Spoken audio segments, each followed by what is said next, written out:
Who remembers this movie? So literally, I walked in after this scene and my kids were watching this and I'm like, why do you think this is kid appropriate? And I like turned it off, but then I played this.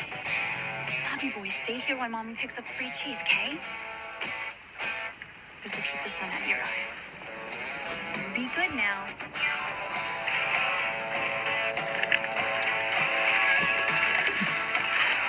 All right, don't you fucking move, you little shit machine. Okay, mama's gonna try to score.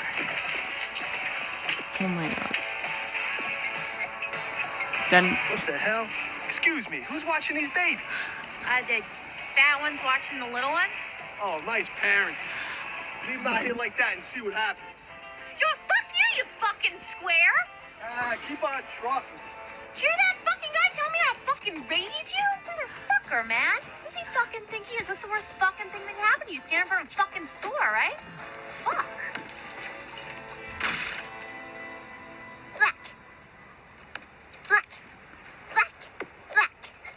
then I realized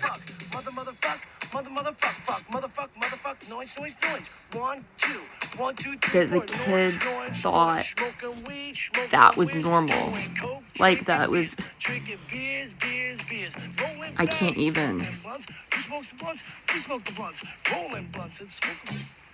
Let me get a nickel bag. $15, little man. Put that shit in my hand. If that money doesn't show, then you owe me, oh. My jungle love, yeah. Oh, we, I think I wanna know ya. Yeah, what? What the hell are you singing? You don't know Jungle Love? That shit is the Mad Notes. Written by God herself and handed down to the greatest band in the world. The motherfucking Time. I mean, the guys in that Prince movie? Yeah, Purple Rain. That shit was so gay. Fucking 80s style. Hey, never say an unkind word about the Time. Me and Selba model the whole fucking lives around Morris Day and So Jerome. like, I'm a smooth it occurred to me that the children, my kids literally thought that like, Here's my black man that was their life. Like, What I tell you too about their dealing single in front of mom, the like- store. Now drop the kid and peddle your wares someplace else, like burn boy. screaming at people outside of the store.